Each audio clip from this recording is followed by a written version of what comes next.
Shalom Bapak Ibu yang dikasihi Tuhan. Malam hari ini kita boleh berada di tempat ini. Kita akan bersama-sama belajar tentang siapakah Yesus yang telah datang ke dalam dunia 2000-an tahun yang lalu. Dia sudah lahir, dia sudah melayani, dan dia sudah mati untuk dunia. Siapakah dia? Dia adalah imam besar agung kita. Mari saya ajak kita semua untuk bangkit berdiri. Kita akan menyatakan terpujilah namamu Tuhan. Mari dengan sukacita kita nyanyikan pujian ini.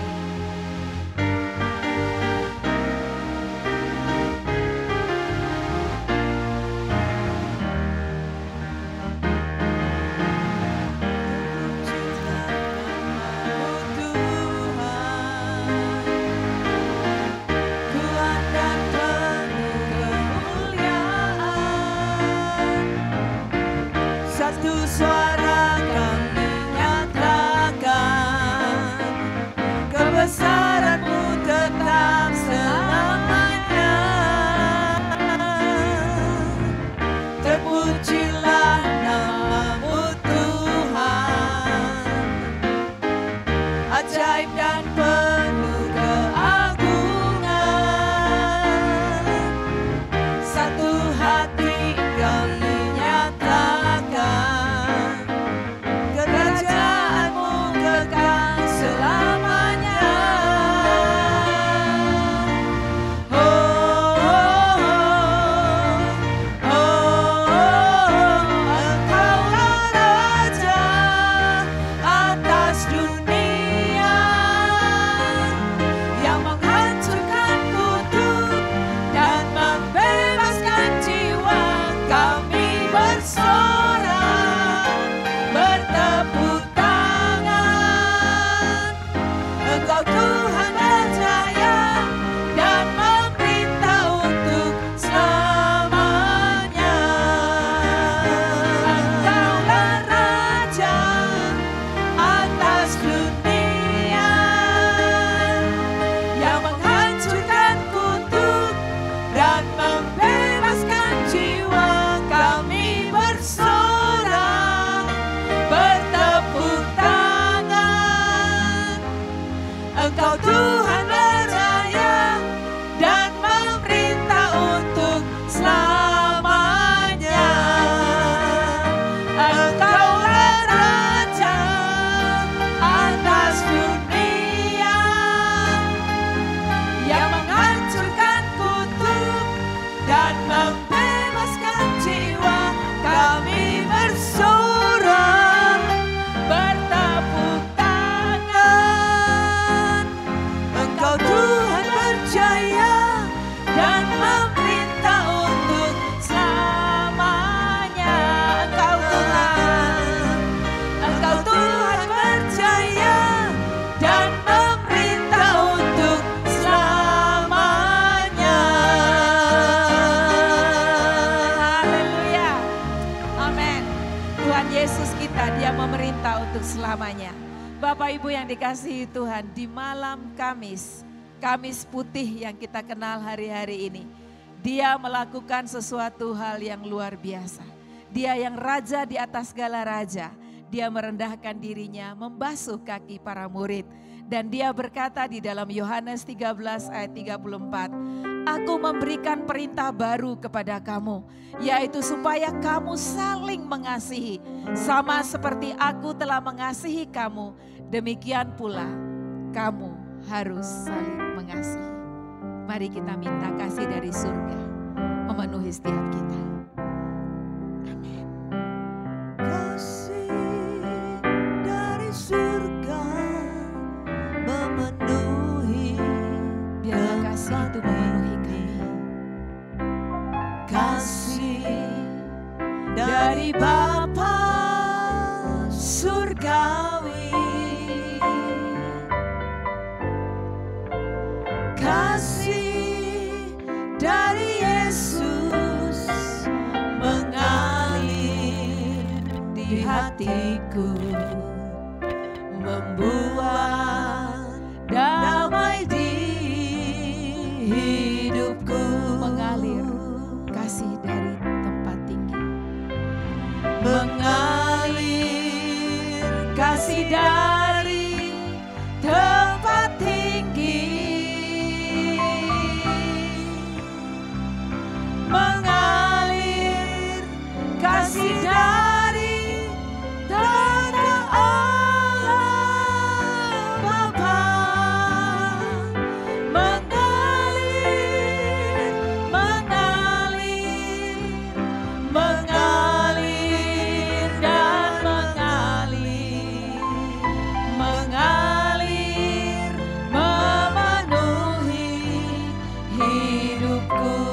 Bersama-sama kita minta kasih dari surga.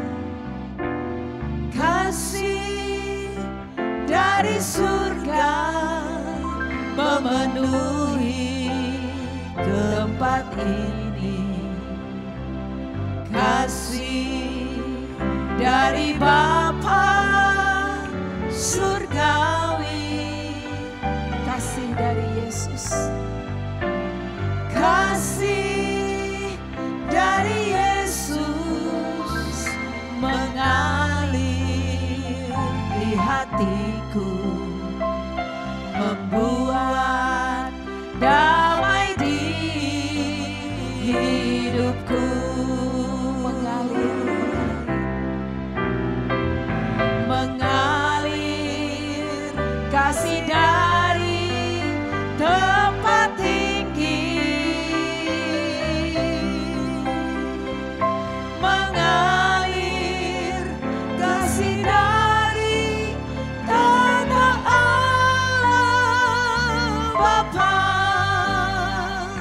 mengalir, mengalir, mengalir dan mengalir, mengalir memenuhi hidupku.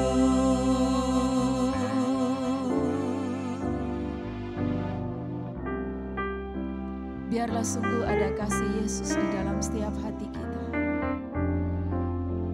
Untuk kita makin mengasihi Dia lebih dan lebih. Dan juga mengasihi sesama. Saling mengasihi.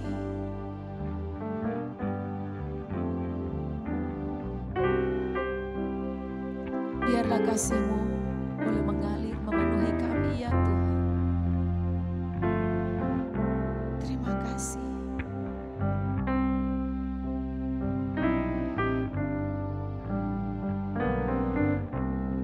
Mengalir kasih dari tempat tinggi.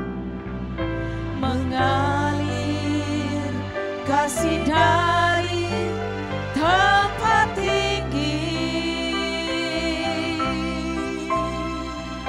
mengalir kasih dari sabda Allah Bapa, mengalir, mengalir, mengalir dan mengalir, mengalir memenuhi hidupku, Mengalir memenuhi hidupku. mengalir memenuhi hidupku. Sekali lagi katakan mengalir memenuhi hidupku. Mengalir memenuhi hidupku.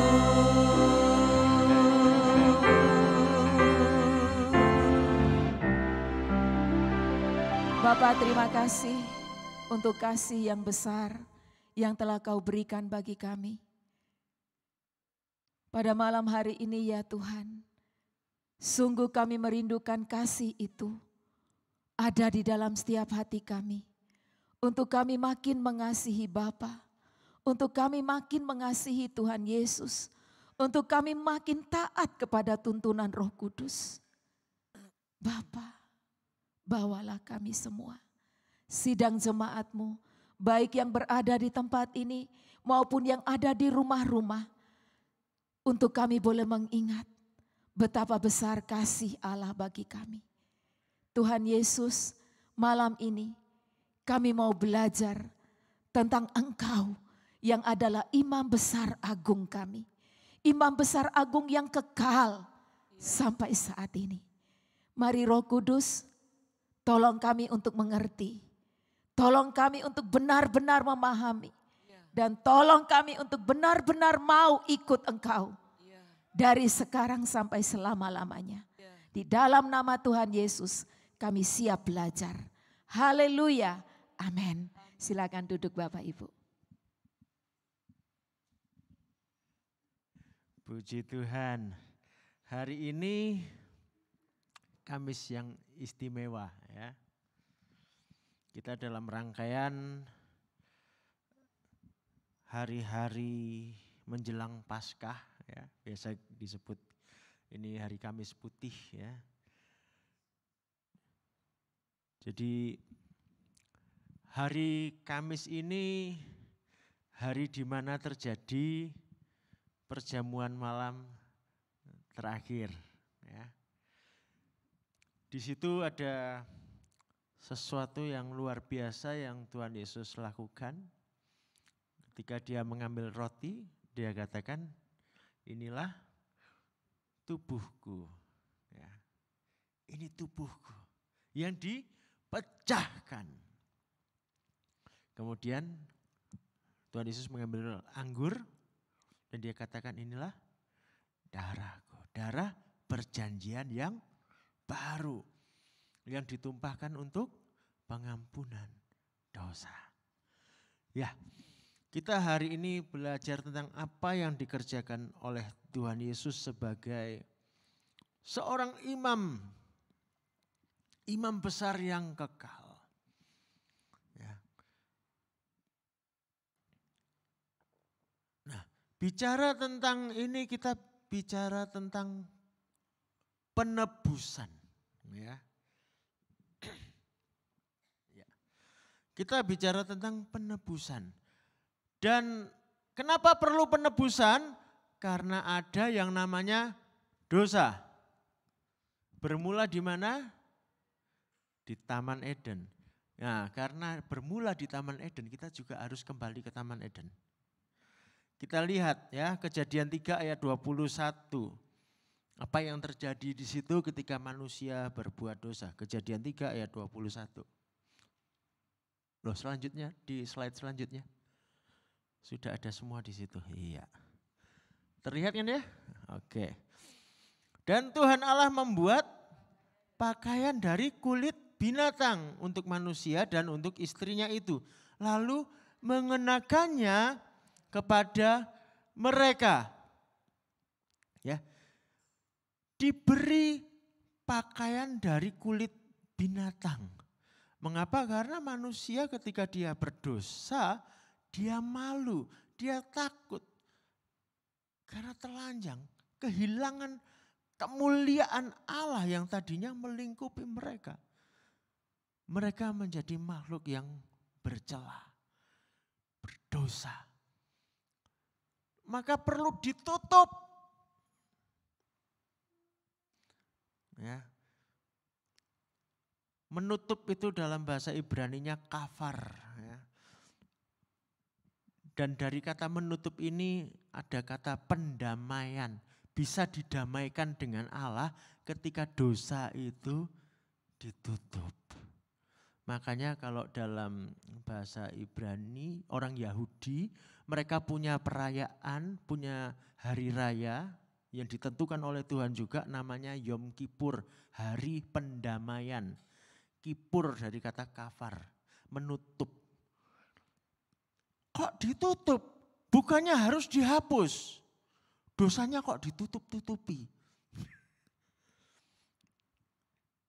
Korban yang terjadi di sini dari kulit binatang itu bukan korban yang sempurna. Masih menutup saja. Nah, nanti kita lihat bagaimana penyempurnaannya. Tapi yang jelas sejak di Taman Eden sudah ada proses penebusan walaupun belum sempurna ya. Manusia yang berdosa digantikan oleh binatang. Nah. Kemudian Allah ingin menyelenggarakan karya penebusannya ini lewat manusia dan Allah memilih satu orang dipilih karena kasih karunia Allah yang dari keturunannya lah akan muncul seorang penebus. Siapa itu?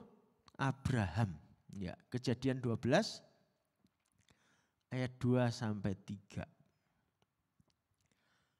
Aku akan membuat engkau menjadi bangsa yang besar dan memberkati engkau serta membuat namamu masyhur dan engkau akan menjadi berkat. Aku akan memberkati orang-orang yang memberkati engkau dan mengutuk orang-orang yang mengutuk engkau, dan olehmu semua kaum di muka bumi akan mendapat berkat. Nah, bagaimana oleh Abraham semua kaum mendapatkan berkat? Nah, kita harus lompat lebih jauh ke sebuah peristiwa di Gunung Moria. Nah, ada peristiwa apa di situ? Ingat di Gunung Moria ada peristiwa apa? Suatu saat Allah berkata kepada Abraham, Abraham, persembahkan anakmu satu-satunya itu. Waduh. Tetapi Abraham taat. Dibawalah anaknya yang namanya Ishak. Dibawa naik ke atas gunung. Anaknya bingung. Pak, dombanya mana? Kayunya ada, apinya ada. Dombanya mana? Nah, Abraham tetap bawa Ishak. Nanti Tuhan sediakan. Dibawa ke atas gunung, Abraham mendirikan mezbah. Ternyata Ishak yang kemudian diikat, diletakkan di atas mezbah. Ketika Abraham hendak melakukan pengorbanan itu, tiba-tiba Allah menghentikan. Stop. Kemudian terjadilah yang ayat 13 di depan, ya, Kejadian 22 ayat 13 sampai 14.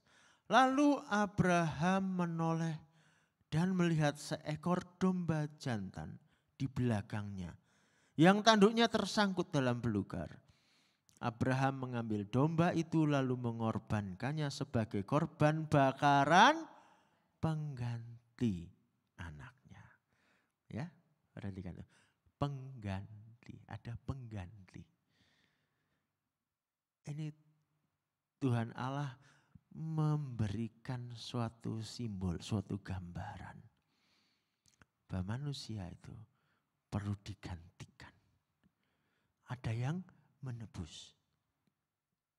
Nah, dan Abraham menamai tempat itu Tuhan menyediakan. Sebab itu sampai sekarang dikatakan orang di atas gunung Tuhan akan disediakan. Sampai sini sebentar, saya belok sebentar. Di gunung Tuhan akan disediakan. Banyak orang pakai ayat ini, kalau aku datang ke gereja, hartaku berlimpah. Segala disediakan Tuhan. Bukan saudara, konteksnya ayat ini berkata, di gunung Tuhan disediakan keselamatan. Disediakan penebusan. Ya, jadi jangan disalahartikan. Karena sesungguhnya penebusan itu, keselamatan itu jauh lebih berharga dari segala harta. Jauh lebih berharga dari uang yang seberapa pun banyaknya. Ya. Nah, setelah peristiwa ini, ya, di ayat 18, nah, Tuhan Allah memperjelas maksudnya ketika Tuhan Allah berkata, olehmu semua bangsa di bumi akan mendapat berkat. Di ayat 18 dikatakan, oleh keturunanmu lah. Oleh keturunanmu. Nah, ini suatu janji, suatu nubuatan bahwa nanti akan ada penebus. Keturunannya Abraham ada banyak. Ya. Tetapi dari yang banyak itu nanti muncul satu. Yang olehnya semua orang di muka bumi mendapat berkat. Ya. Nah, ini semua berbicara tentang nantinya Tuhan Yesus, ya, yang akan menggenapi. Nah, setelah zaman Abraham, Ishak, Yakub, kemudian anak-anak Israel, mereka mengalami situasi kekeringan, kelaparan, lalu mereka pindah ke Mesir ya, di zamannya Yusuf. Tetapi kemudian mereka diperbudak, mereka sengsara di sana. Hingga Tuhan mengeluarkan mereka. Nah, ini peristiwa yang sangat penting ya. Inilah yang di dalam Alkitab disebut sebagai Paskah. Paskahnya orang Israel. Ya.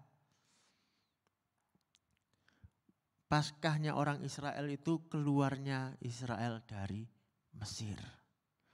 Nah, di sini ada suatu peristiwa ya. Di mana Tuhan mendatangkan satu tulah terakhir, anak-anak sulung di Mesir semua akan mati.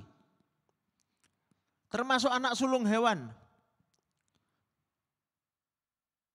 Dan kalau saudara baca teliti, sebetulnya termasuk anak sulung Israel loh. Hanya saja untuk orang Israel disediakan pengganti.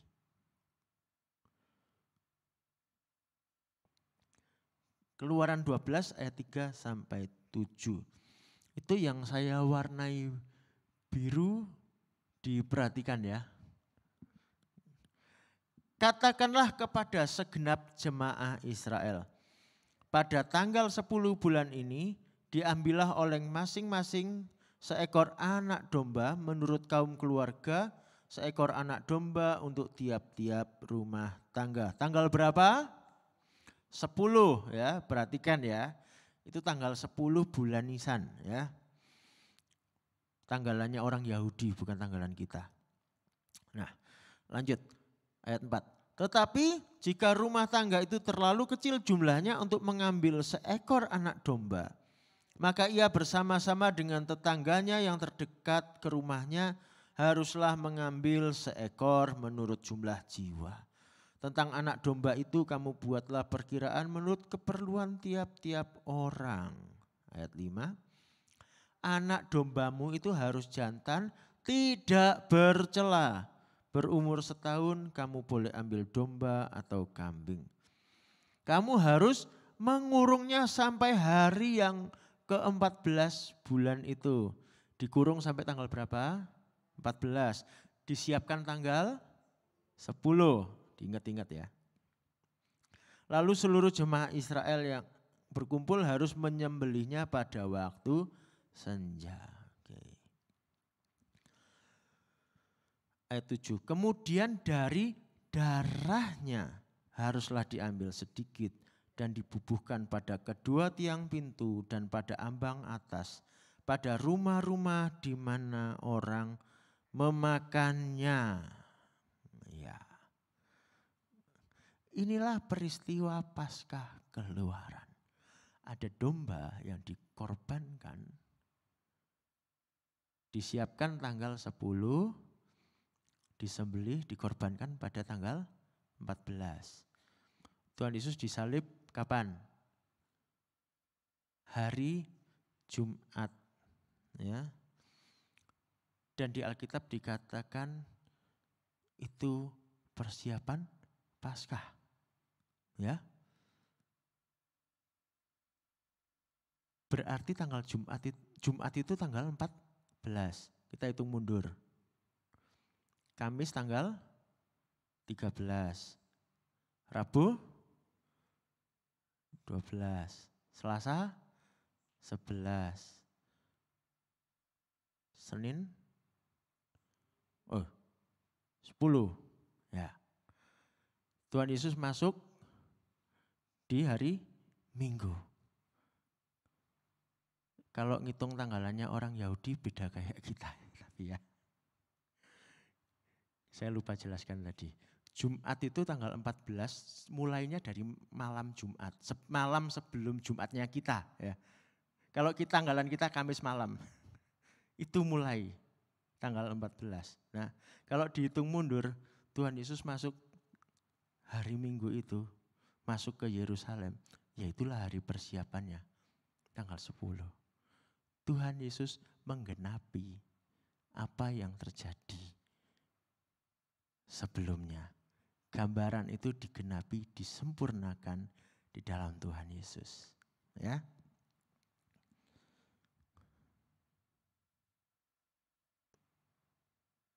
Nah, kemudian setelah peristiwa Paskah, ya, masih berkaitan dengan ini. Kan tadi anak-anak sulung Mesir semua harus mati kan. Bagaimana dengan anak sulung Israel? Oke, sudah digantikan domba Paskah itu ketika itu. Tetapi Tuhan minta lebih, ya.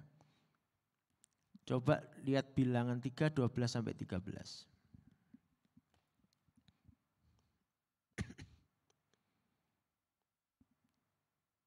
Bilangan 3, 12 sampai 13. Sesungguhnya aku mengambil orang Lewi dari antara orang Israel, ganti semua anak sulung mereka yang terdahulu lahir dari kandungan, supaya orang Lewi menjadi kepunyaanku. Sebab akulah yang punya semua anak sulung. Pada waktu aku membunuh semua anak sulung di tanah Mesir, maka aku menguduskan bagiku semua anak sulung yang ada pada orang Israel, baik dari manusia maupun dari hewan.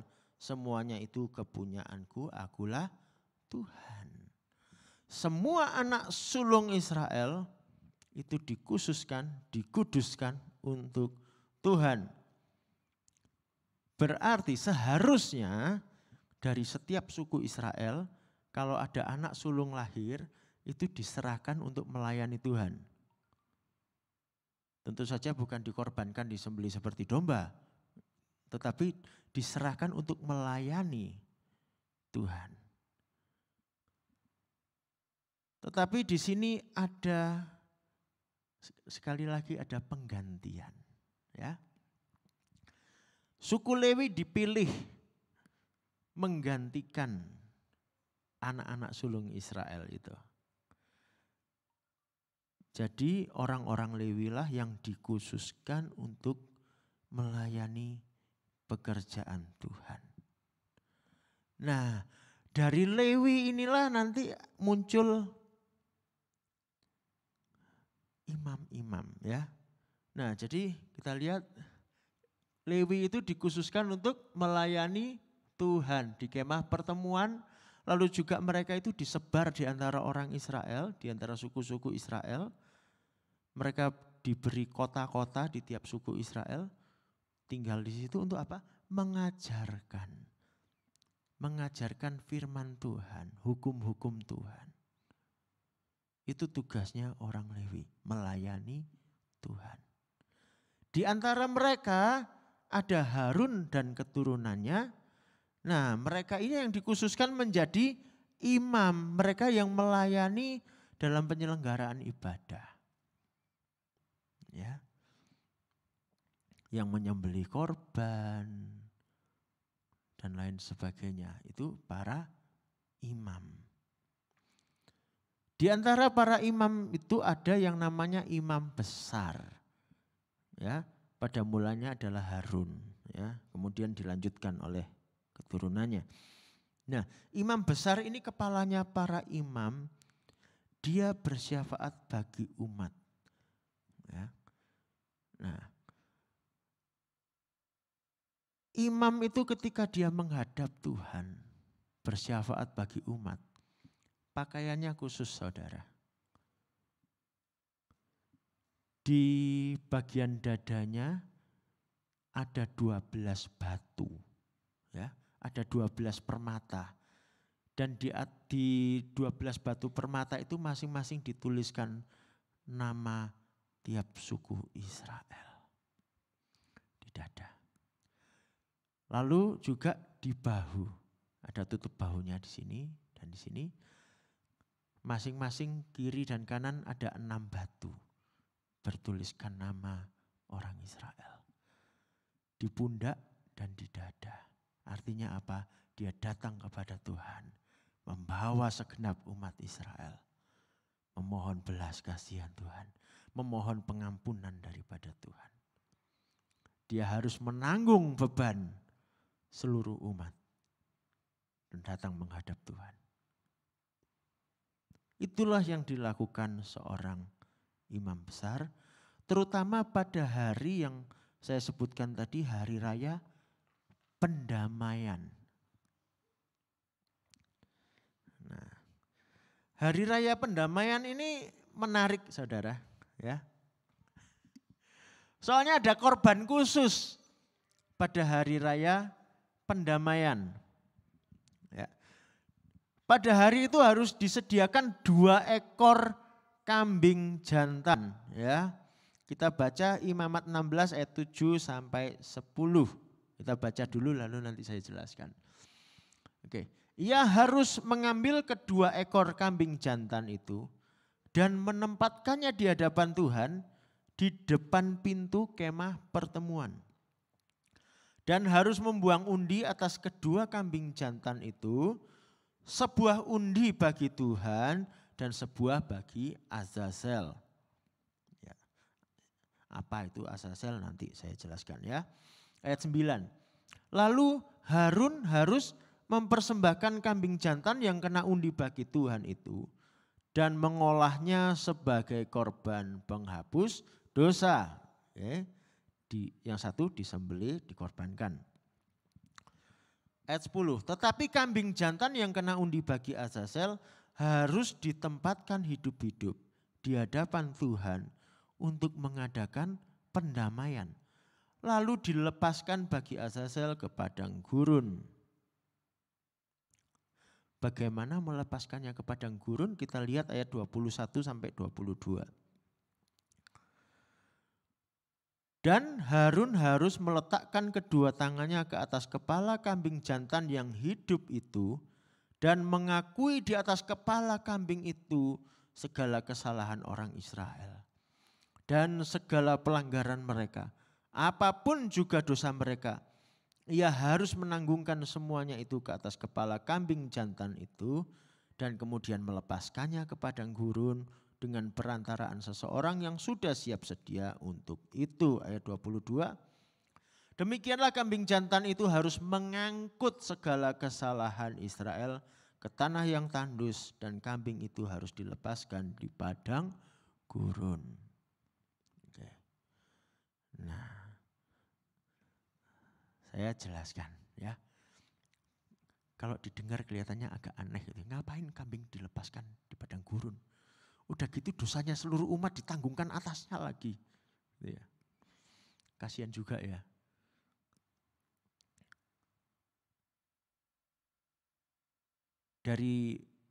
Dari inilah muncul dalam budaya barat istilah scapegoat.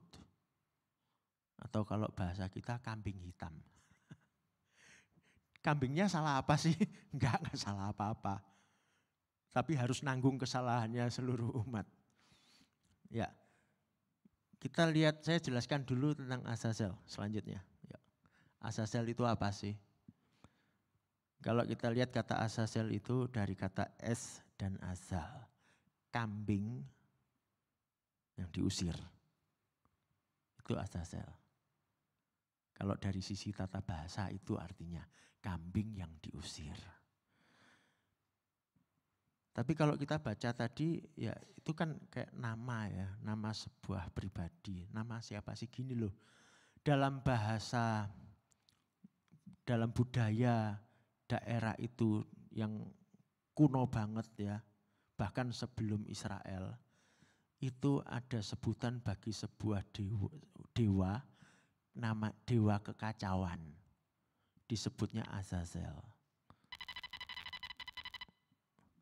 Nah, lalu dalam perkembangan bahasa berikutnya akhirnya bukan lagi nyebut dewa. Pokoknya kalau kacau Azazel, kacau. Di padang gurun tuh kacau balau itu Azazel tuh. Nah gitu. Nah maka di Alkitab kita ada istilah Azazel itu. Kekacauan. Dan juga menariknya kambing yang diusir. Ya. Nah diusirnya itu gimana? Tadi kan dia nanggung dosanya seluruh Israel. Lalu dilepaskan. Dilepaskannya di mana? Coba lihat. Nah ini ya. Di Israel itu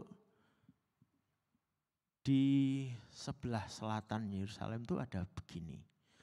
Ini daerah gurun Yudea. Itu tebing-tebingnya itu lumayan terjal. Kambing kalau dilepas di situ, itu belum tentu dia selamat. Kebanyakan pasti mati. Disuruh turun di situ entah dia jatuh, tergelincir, patah kakinya. Kalau sudah begitu ya pasti mati dia. Nah, yang menarik ada catatan orang Israel, catatan kuno mereka. Ya. Catatannya berbunyi begini. Lanjut. Ya.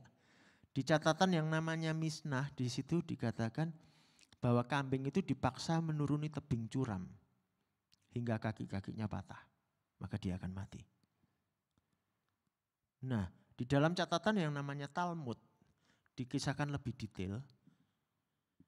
Gini, kambing yang akan dilepaskan ini sebelumnya diberi tali pengikat yang warnanya merah. Nah, ketika sampai di tepi tebing akan dilepaskan, talinya itu dipotong lalu diikatkan di entah ada di situ ada kayu kah atau ada batu, pokoknya diikatkan di situ. Di tempat di mana kambing itu akan dilepaskan. Ketika kambing itu dilepaskan, dia akan jatuh, dia akan mati. Dan terjadi mujizat. Tali yang merah yang diikatkan itu berubah warna jadi putih. Ini catatannya orang Israel, bukan catatannya orang Kristen. Bukan orang Kristen mengada-ada. Ini catatan orang Israel. Tetapi suatu saat aneh, tidak pernah lagi terjadi. Kapan tidak pernah lagi terjadi? Dicatat di situ 40 tahun sebelum penghancuran bait suci kedua di Yerusalem. Bait suci zamannya Tuhan Yesus. Nah, kapan bait suci itu dihancurkan? Di tahun 70 Masehi. 40 tahun sebelumnya tahun berapa? 30. Di tahun itulah Tuhan Yesus disalib. Ini bukan karangan orang Kristen. Kenyataan catatan sejarahnya orang Israel. Korban Tuhan Yesus sudah sempurna. Korban yang ini tidak diperlukan lagi. Makanya tidak pernah lagi terjadi tanda ajaib tali merah jadi tali putih. Enggak ada.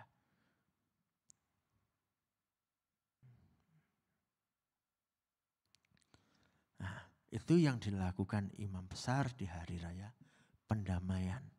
Sekarang masih tentang imam besar, kita lihat tentang kota perlindungan. Apa itu kota perlindungan? Tuhan Allah menetapkan di Israel harus ada kota-kota untuk berlindung. Ketika ada seseorang, ya seumpama saya tidak sengaja melemparkan sebuah batu,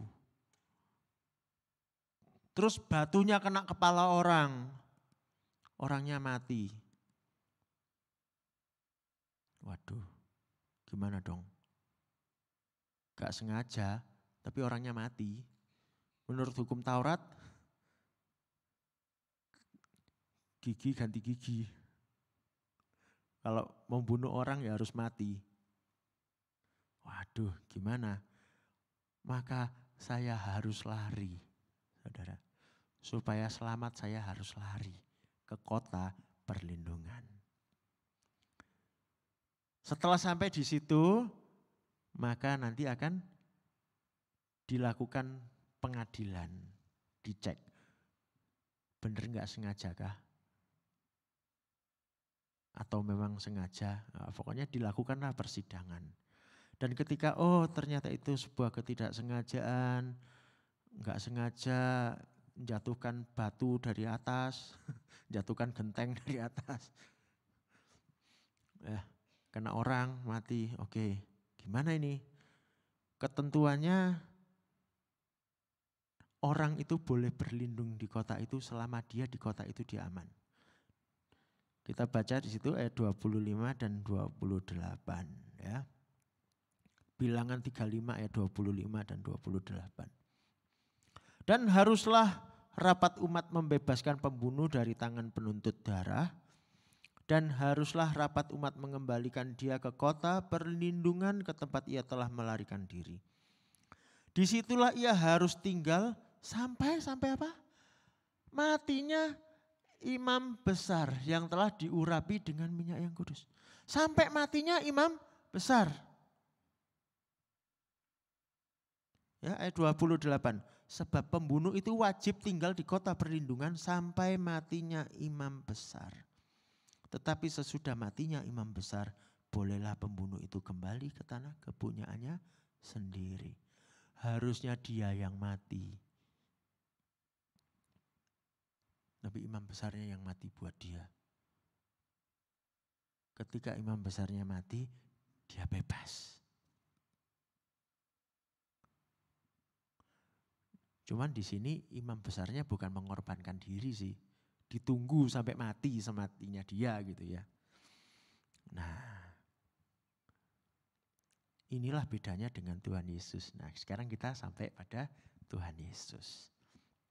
Imam besar yang kekal. Saudara di rumah nanti boleh baca Ibrani ya, kitab Ibrani. Di situ membahas panjang lebar tentang Tuhan Yesus sebagai imam besar.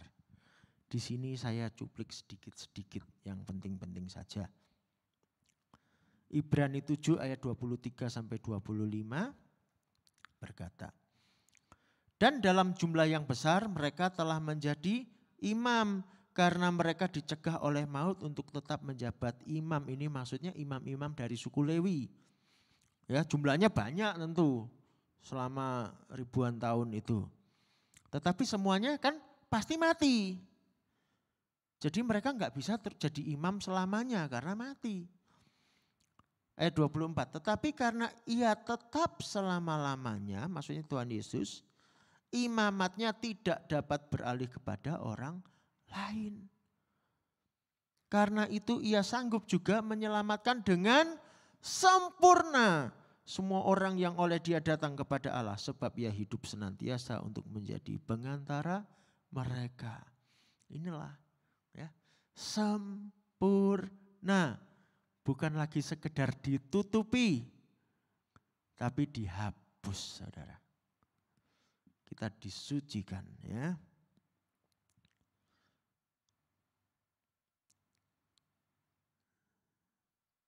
Kita lihat Ibrani 8. Ya. Ibrani 8 selanjutnya. Ya.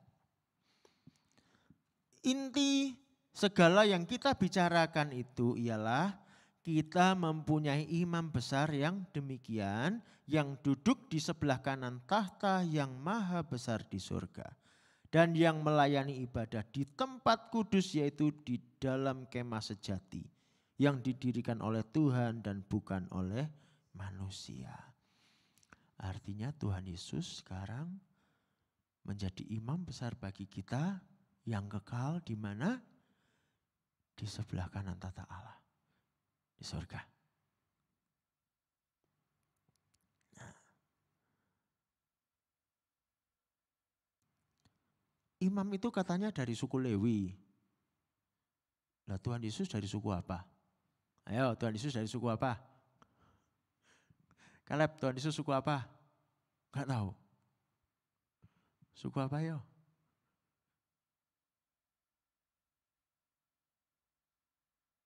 Remaja gak ada yang tahu. Suku Yehuda. Ya. Dari suku Yehuda. Loh kok bisa jadi imam? Bukan suku Lewi. Wah, berarti Tuhan ngawur dong. Enggak, bukan begitu ya. Nah, Di dalam kitab Ibrani dikatakan, Ibrani 5 ayat 6 sampai 10 dan 10 ya. Sebagaimana firman-Nya dalam suatu nas lain, engkau adalah imam untuk selama-lamanya menurut peraturan Melkisedek. Dan ia dipanggil menjadi imam besar oleh Allah. Siapa yang manggil? Allah. Ya, menurut peraturan Melkisedek. Ya. Nas lain di situ yang dimaksudkan adalah Mazmur 110 ya. Mazmur 110 ini sebuah mazmur mesianik. Mazmur yang menubuatkan datangnya Sang Mesias. Datangnya Tuhan Yesus. Di ayat 4 dikatakan, Tuhan telah bersumpah dan ia tidak akan menyesal. Engkau adalah imam untuk selama-lamanya menurut Melkisedek. Nah, apa maksudnya menurut Melkisedek? Ingat enggak nama Melkisedek? Suatu saat ya Abraham pergi berperang menyelamatkan Lot ya. Ketika terjadi peperangan di Sodom, selesai berperang, Abraham pulang dengan kemenangan, membawa jarahan, lalu datanglah seorang yang namanya Melkisedek. Disebutkan dia Raja Salem dan dia adalah imam Allah yang maha tinggi. Nah, ketika itu Abraham memberikan 1/10 dari jarahannya, memberikan 1/10 kepada Melkisedek. Dan Melkisedek memberkati Abraham. Dan uniknya lagi Melkisedek datang membawa, ada yang ingat beberapa bulan lalu? Melkisedek bawa apa? Roti dan anggur. Ya. Melkisedek ini tokoh yang unik, tidak dicatat asal usulnya dari mana, bapaknya siapa. Tetapi Tuhan sengaja melakukan itu, Melkisedek ini jadi gambaran tentang Tuhan Yesus yang akan datang. Saya tidak bilang Melkisedek adalah Tuhan Yesus loh ya. Tetapi Melkisedek adalah gambaran Tuhan Yesus yang akan datang. Nah, keimaman menurut Melkisedek maksudnya gimana? Gini, Abraham memberi 1/10 kepada Melkisedek. Dan Melkisedek memberkati Abraham. Lewi di mana? Belum lahir. Lewi adalah keturunan Abraham. Jadi keimaman Tuhan Yesus di atasnya Abraham. Di atasnya keimamatan Lewi. Jadi memang Tuhan Yesus enggak perlu dari suku Lewi. Tuhan Yesus jauh di atasnya. Kalau umat Israel memberi persembahan 1/10 kepada kaum Lewi, sedangkan Lewi adalah keturunan Abraham dan Abraham memberikan 1/10 kepada Melkisedek, berarti kedudukannya di atasnya kan. Nah, Tuhan Yesus itu disebutkan menurut Melkisedek, artinya Tuhan Yesus imam yang lebih tinggi. Jauh lebih tinggi dari imam Lewi. Nah. Dan tentang korban. Kalau tadi imam-imam itu semua mempersembahkan korban berupa hewan. Kalau Tuhan Yesus bagaimana? Ibrani 7 ayat 26 sampai 27. Sebab imam besar yang demikianlah yang kita perlukan, yaitu yang saleh, tanpa salah, tanpa noda, yang terpisah dari orang-orang berdosa, dan lebih tinggi daripada tingkat-tingkat surga. Yang tidak seperti imam-imam besar lain, yang setiap hari harus mempersembahkan korban untuk dosanya sendiri, dan sesudah itu barulah untuk dosa umatnya. Sebab hal itu telah dilakukannya satu kali untuk selama-lamanya ketika ia mempersembahkan dirinya sendiri sebagai korban. Nah, inilah korban sejati, yaitu dirinya sendiri. Kalau tadi imam besar mengorbankan kambing jadi tumbal. Kalau ini Tuhan Yesus datang dirinya sendiri yang jadi korban. Ingat, makanya Yohanes ketika melihat Tuhan Yesus di tepi sungai Yordan, Yohanes teriak apa? Ini anak domba Allah, gitu kan? Ya ini maksudnya.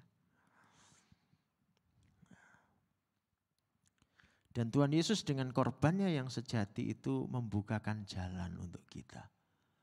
Ya, Ibrani 10 ayat 19 sampai 21.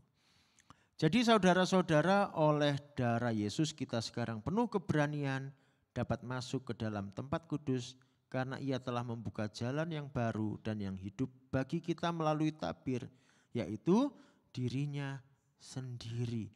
Melalui tabir yaitu dirinya sendiri. Ingat tabir, ada tabir yang sobek ketika Tuhan Yesus disalib, tabir bait Allah terbelah dua. Robek. Digantikan oleh Tuhan Yesus sendiri. Dan kita mempunyai seorang imam besar sebagai kepala rumah Allah. Tuhan Yesus membukakan jalan. Kita boleh menghadap Tuhan. Kalau tadinya di zaman perjanjian lama saudara, yang masuk menghadap Tuhan di ruang Maha Kudus itu hanya si imam besar. Itu pun hanya satu kali dalam setahun. Itu aja imam besarnya ada risiko mati. Kalau dia ternyata tidak kudus, dia mati. Karena itu di zaman itu imam besar itu kakinya diikat. Diikat rantai. Kalau di luar orang memperhatikan rantai itu, loh ini kok rantainya enggak goyang-goyang sama sekali nih. Digoyang. Rantainya digoyang. Nanti dari dalam imamnya goyangkan kaki. Aku hidup. Gitu. Aku enggak mati kok. Kenapa diikat rantai? Kalau ternyata imam besarnya mati di dalam, lalu orang mau nolong, orang lain masuk ke dalam, mati juga. Makanya diikat. Kalau sampai mati ditarik aja. Serem ya, serem. Tapi kita patut bersyukur. Kita diberi jalan. Saudara kalau menghadap Tuhan, saudara disambut, saudara diterima. Karena saudara datang di dalam nama Yesus. Amin. Nah, pesan penutup dari Ibrani 10 ayat 22 sampai 25. Perhatikan satu-satu. Yang pertama, karena itu marilah kita menghadap Allah dengan hati yang tulus, ikhlas dan keyakinan iman yang teguh. Oleh karena hati kita telah dibersihkan dari hati nurani yang jahat. Dan tubuh kita telah dibasuh dengan air yang murni. Kita sudah diberi jalan, kita sudah dikuduskan oleh darah Yesus. Jangan disia-siakan, mari datang menghadap Tuhan. Kalau kita ngaku sebagai orang-orang yang sudah ditebus oleh Tuhan Yesus, tapi enggak pernah berdoa, keterlaluan. Jalannya sudah dibuka lebar, kita enggak mau.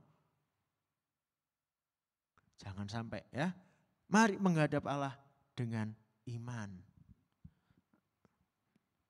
Ada juga kadang orang takut, doaku emangnya didengar. Didengar. Jalan sudah terbuka. Berikutnya ayat 23. Marilah kita teguh berpegang pada pengakuan tentang pengharapan kita. Sebab ia yang menjanjikannya setia. Kita punya pengharapan yang pasti dalam Tuhan. Maka setialah memegang imanmu di dalam Tuhan. Pegang teguh salib Kristus. Jangan diganti dengan apapun yang lain. Apapun tawaran dunia, jangan pernah saudara gantikan salib Kristus dengan itu.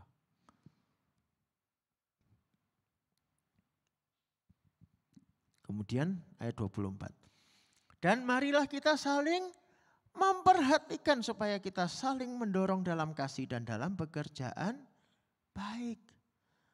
Kita ini orang-orang yang sama-sama sudah menerima anugerah Tuhan. Kita pun harus saling mengasihi. Ya, memperhatikan, mendorong dalam kasih dan pelayanan, ya. Saling melayani, saling menguatkan. Yang terakhir, janganlah kita menjauhkan diri dari pertemuan-pertemuan ibadah kita seperti dibiasakan oleh beberapa orang. Tetapi marilah kita saling menasihati dan semakin giat melakukannya menjelang hari Tuhan yang mendekat. Setia dalam pertemuan ibadah. Supaya apa? Saling menasihati, saling membangun, saling memperkatakan firman, saling mendoakan. Jadi jangan bolong-bolong. Ya. Oke, itu yang saya sampaikan hari ini. Silakan kalau ada pertanyaan. Kita punya waktu sebentar. Ya. Ada yang mau ditanyakan?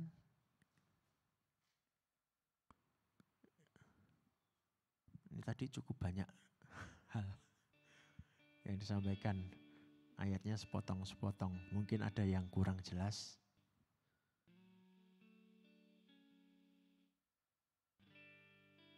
Ada? Dari sebelah sini kanan ada pertanyaan? Enggak ada. Dari sini? Kiri? Ada? Oke. Tolong mic-nya. Nah. Oke.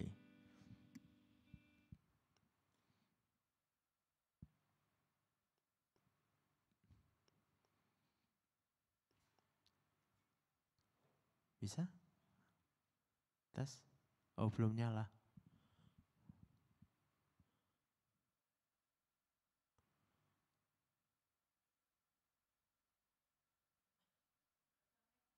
Lo nggak kedengeran nanti ini, yang dengerin di rumah di YouTube nggak bisa denger nanti.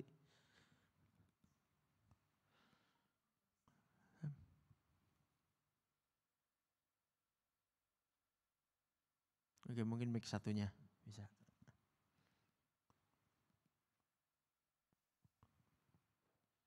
Tes. Bunyi. Silakan. Tentang tadi itu kan suku Lewi itu kan keturunannya untuk imam gitu ya. Apakah sampai sekarang itu keturunan Lewi itu masih ada yang menjadi imam? Oke, sampai sekarang gimana? Gini, tadi saya sebutkan ada terjadi penghancuran bait suci di tahun 70 Masehi ya. Jadi gini, di zamannya Tuhan Yesus dan setelah Tuhan Yesus itu sampai tahun 70 Masehi itu ada dua golongan besar orang Yahudi. Yang satu golongan imam-imam itu yang di Perjanjian Baru biasa disebut orang-orang Saduki. Nah, itu penguasanya bait suci. Para imam, penyelenggara ibadah. Sampai di zamannya Tuhan Yesus dan kemudian rasul-rasul mereka ada ya. Zamannya Paulus juga ada masih mereka ya. Lalu golongan berikutnya ada golongan Farisi. Kalau golongan imam tadi, orang-orang Saduki di bait suci, orang Farisi itu kerjanya itu meneliti Taurat, mengawasi pelaksanaan hukum Taurat, mengajarkan hukum Taurat. Jadi mereka tidak berpusat di bait suci, tetapi mereka ada di pos-pos pengajaran. Namanya Beit Midrash. Ya. Sekolah. Mereka itu ada di sekolah-sekolah. Di tengah masyarakat. Nah, ketika terjadi penghancuran bait suci, imam-imam kemana? Kocar kacir. Ya. Imam-imam tidak bisa lagi berbuat apa-apa. Bait sucinya sudah enggak ada. Bahkan kalau kita lihat sejarahnya ketika itu sampai orang Yahudi diusir keluar dari Yerusalem. Tidak boleh ada lagi di Yerusalem. Nama Israel diganti menjadi Palestina. Lalu Yerusalem diganti menjadi Alia Capitolina. Nama asing, bukan nama Yahudi. Orang Yahudi diusir dari Yerusalem, nggak boleh ada di situ. Jadi para imam kemana? Ya entah kemana. Tersebar habis. Dan mereka tidak pernah lagi menyelenggarakan ibadah. Maka yang bertahan adalah golongan Farisi. Mereka yang ada sampai sekarang disebut Yahudi Ortodoks atau Yahudi Rabbinik. Biasanya pakai baju hitam-hitam, jenggotan, nah itu ada. Di Indonesia juga ada beberapa. Ya, ada sinagognya mereka di Indonesia beberapa. Nah, begitu. Jadi imam-imamnya ya hilang.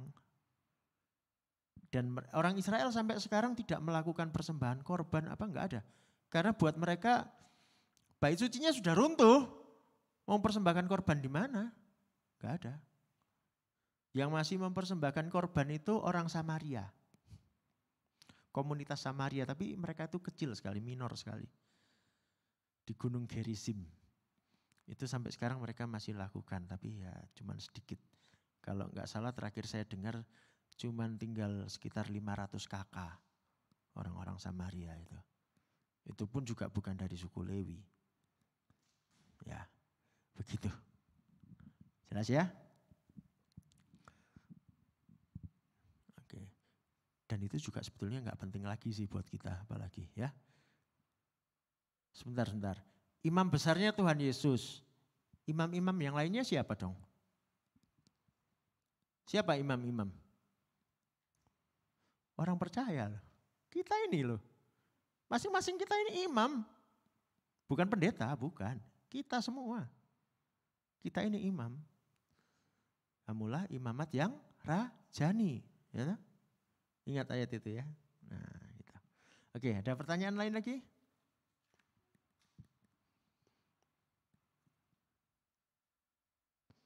Yuk, mumpung masih ada waktu. Kalau di luar dari materi ini boleh ya? Boleh. Tadi saya baca itu kan tentang Yesus yang membasuh kaki murid-muridnya. Di situ kan dibilang itu supaya mengikuti teladannya gitu kan, untuk melakukan membasuh kaki muridnya itu. Ya.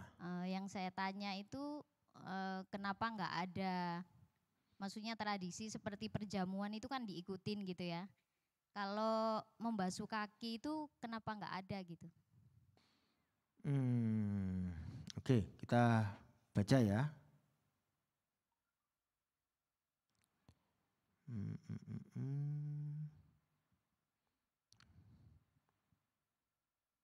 Itu ada di Yohanes 13. Coba ditampilkan Yohanes 13 ya.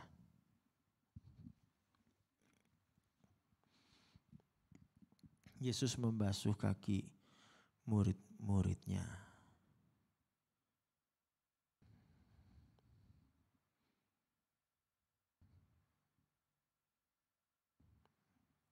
Oke, kita baca mulai dari ayat 1 dulu deh ya. Ini pengantarnya. Kalau kita mau paham pasal ini kita harus baca ayat 1 dulu. Sementara itu sebelum hari raya Paskah mulai, Yesus telah tahu bahwa saatnya sudah tiba untuk beralih dari dunia ini kepada Bapa. Sama seperti ia senantiasa mengasihi murid-muridnya, demikianlah sekarang ia mengasihi mereka sampai kepada kesudahannya. Oke, topiknya pasal ini tentang kasih. Diawali tentang Tuhan Yesus yang mengasihi murid-murid. Ya. Nah, sekarang kita lihat ketika Tuhan Yesus membasuh kaki murid-muridnya ya. Ayat 4. Lalu bangunlah Yesus dan menanggalkan jubahnya. Ia mengambil sehelai kain lenan dan mengikatkannya pada pinggangnya. Ayat 5. Kemudian ia menuangkan air ke dalam sebuah basi dan mulai membasuh kaki murid-muridnya lalu menyekanya dengan kain yang terikat pada pinggangnya itu. Oke. Nah, kita lanjut ayat 12. Tuhan Yesus melakukan pembasuhan kaki murid-muridnya itu untuk mengajarkan sesuatu. Ayat 12, sesudah ia mengasuh kaki mereka, ia mengenakan pakaiannya dan kembali ke tempatnya. Lalu ia berkata kepada mereka, mengertikah kamu apa yang telah kuperbuat kepadamu? Kamu menyebut aku guru dan Tuhan, dan katamu itu tepat, sebab memang akulah guru dan Tuhan. Jadi jikalau aku membasuh kakimu, aku yang adalah Tuhan dan gurumu, maka kamu pun wajib saling membasuh kakimu. Sebab aku telah memberikan suatu teladan kepada kamu, supaya kamu juga berbuat sama seperti yang telah kuperbuat kepadamu. Aku berkata kepadamu, sesungguhnya seorang hamba tidaklah lebih tinggi daripada tuannya, ataupun seorang utusan daripada dia yang mengutusnya. Oke, sampai sini. Tuhan Yesus memberikan teladan, maksudnya gini, Tuhan Yesus itu dipanggil guru dan Tuhan. Tetapi saat itu Tuhan Yesus merendahkan diri melakukan pekerjaan seorang hamba. Tuhan Yesus menunjukkan ini loh, rendah hati, mengasihi. Dan Tuhan Yesus ingin murid-muridnya pun saling mengasihi. Ya. Nah, kita lompat ke ayat ini. Bentar. Nah. Ayat 34. Nah, ini unik nih. Perintah yang paling utama apa? Kasihilah Tuhan Allahmu. Ya. Lalu yang kedua, kasihilah sesamamu. Nah, 34. Kita baca, aku memberikan perintah baru kepadamu, yaitu supaya kamu saling mengasihi sama seperti aku telah mengasihi kamu.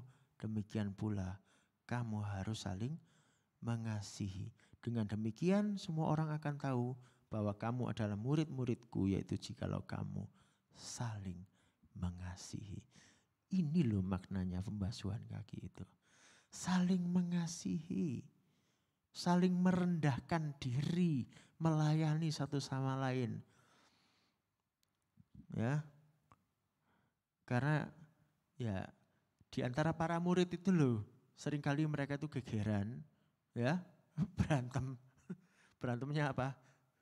Nanti kalau Tuhan Yesus jadi raja, kita jadi apa nih? Posisi kita gimana nih? Aku harus lebih tinggi dong. Gak bisa, aku jadi menteri.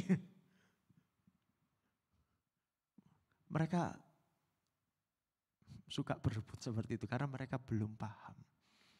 Nah, di sini Tuhan Yesus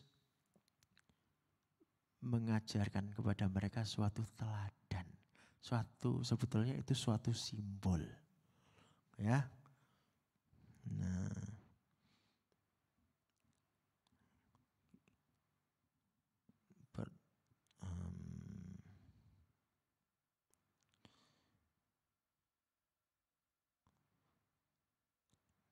oke.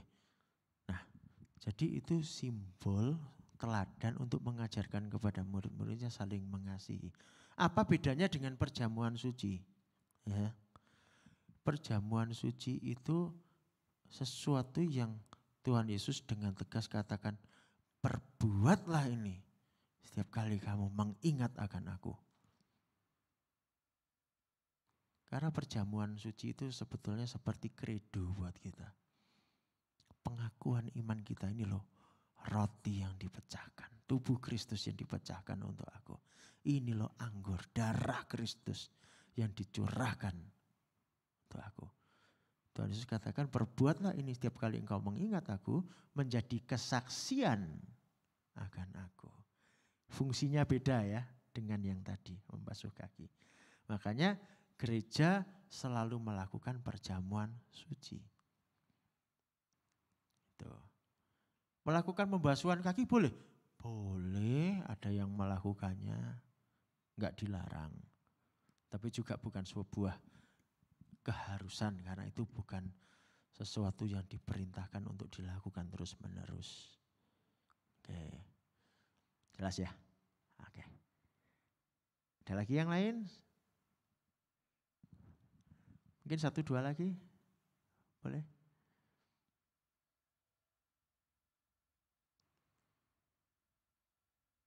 Oke. Tidak ada?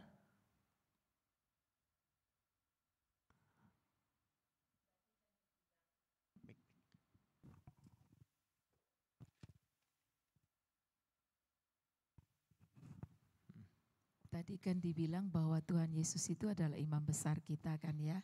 Ya. Nah kita boleh menghadap Allah melalui Tuhan Yesus.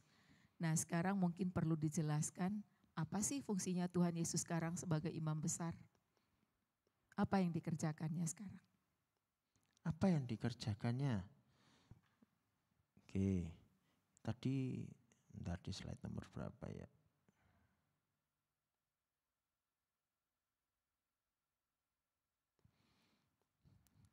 Oke, Ibrani 8 ayat 1 sampai 2 tadi. Boleh langsung dari isi worship atau dari slide saya nomor 22 terserah. Yang mana? Ibrani 8 ayat 1 sampai 2.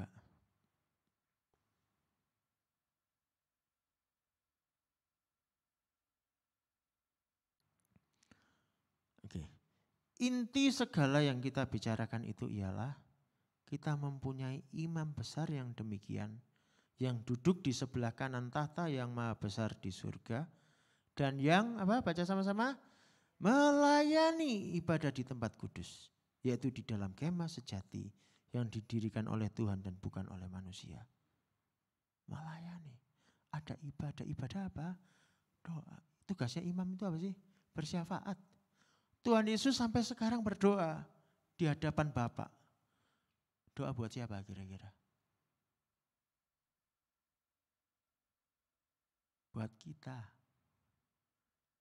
Buat kita ini loh. Itu yang dikerjakan Tuhan Yesus. Lalu selain itu juga Tuhan Yesus sendiri berkata dia, ngapain ayo Yohanes 14. Yohanes 14 apa? Coba baca Yohanes 14 yuk. Ayat 13 kayaknya.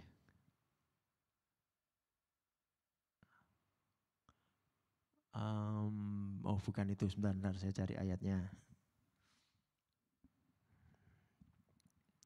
Yohanes 14.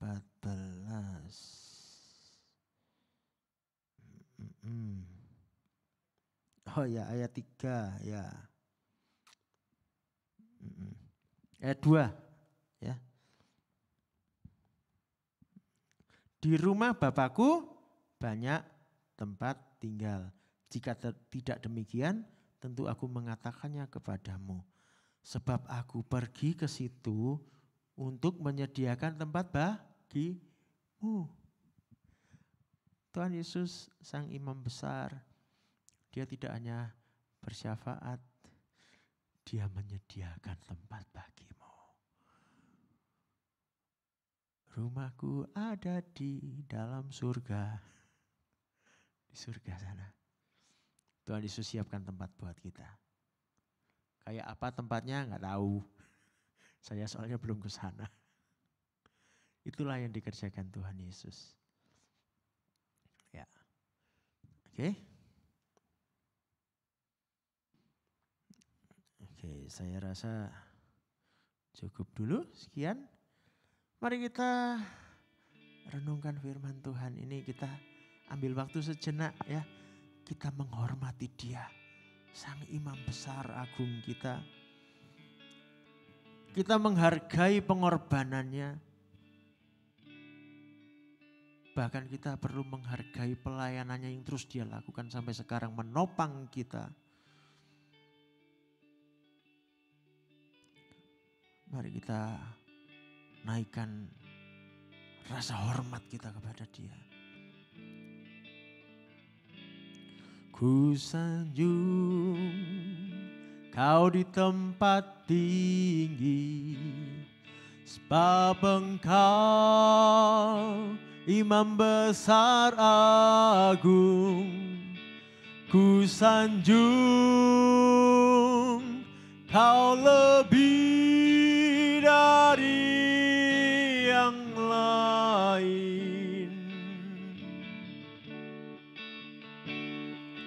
dan ku datang menyembahmu Tuhan.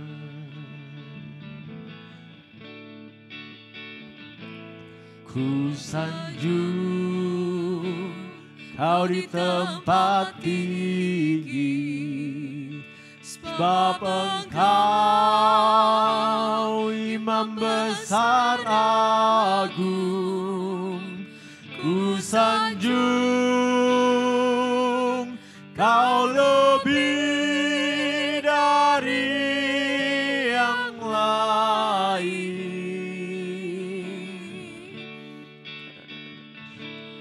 dan ku datang menyembahmu Tuhan. Terima kasih Bapa, terima kasih Yesus. Kami menyembahmu, kami naikkan hormat syukur padamu untuk segala pengorbananmu, untuk kebaikanmu, untuk karyamu. terima kasih Yesus. Sungguh kami Ku bersyukur, bagi karyamu. ku bersyukur. Karyamu sempurna, pengorbananmu yang terindah. Sungguh tiada yang lebih berharga Karyamu dibandingkan tebus kami, anugerahmu. selamatkan kami. Kau tebus hidupku, kau selamatkanku, kau hapuskan dosaku. Menyelamatkan kami. Terima kasih Bapa. Kami mau ingat kasih-Mu sepanjang jalan hidup Buat ini. kasih-Mu ya Tuhan. Terima kasih Bapa. Ku takkan lupa kasih-Nya. Ya. Ku takkan lupa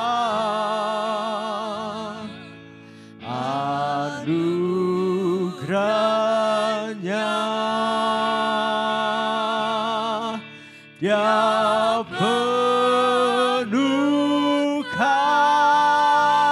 penuhkan, Dia penuhkan, Dia puaskan hasratku.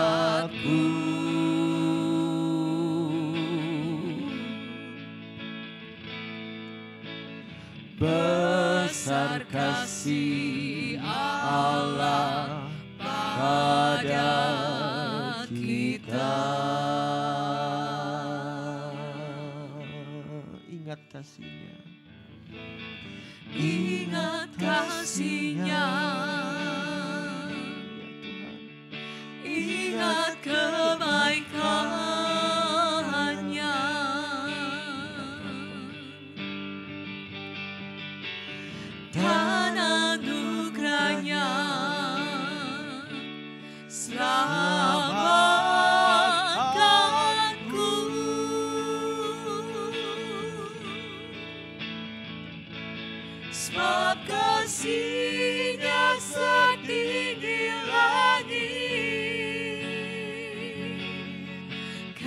kasih setia Allah pada kita.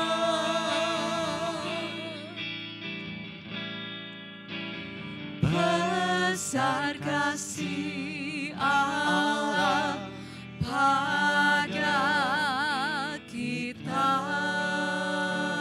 Besar kasih Allah pada kita. Besar kasih Allah pada kita. Katakan besar kasih Allah pada saya. Besar kasih Allah pada saya. Terima kasih Bapa. Terima kasih Yesus. Mari kita bersyukur. Naikkan syukurmu. Katakan terima kasih Tuhan Yesus. Terima kasih Tuhan Yesus untuk yang kau perbuat bagiku. Terima kasih Tuhan Yesus. Terima kasih Bapa karena Engkau tidak pernah ingkar janji. Engkau menepati firman-Mu. Engkau tepati janji-Mu sehingga aku diselamatkan. Terima kasih Bapa. Tuhan Yesus terima kasih. Ya Tuhan. Maka Bapa tolong kami. Tolong kami setia. Seperti Tuhan Yesus setia. Kalau Tuhan Yesus terus melayani sebagai imam besar bagi kami. Tolong kami pun juga melayani sebagai imam-imam di bumi ini. Supaya melalui kami pun banyak orang diberkati. Tolong kami setia melakukannya. Tolong kami selalu ingat akan kasih-Mu. Sehingga kami pun mengasihi orang lain. Terutama di antara kami, biar kami saling mengasihi, saling menopang, saling menguatkan. Sehingga sungguh kami menjadi indah di mata-Mu Bapa. Sehingga dunia mengenal inilah murid-murid Kristus. Terima kasih Bapa, kiranya Kau berkati kami semua. Biar hati kami dipenuhi dengan sukacita. Dipenuhi dengan syukur dan iman kami pun makin diteguhkan dalam nama Tuhan Yesus. Amin. Oh ya, besok kita jumpa lagi di tempat ini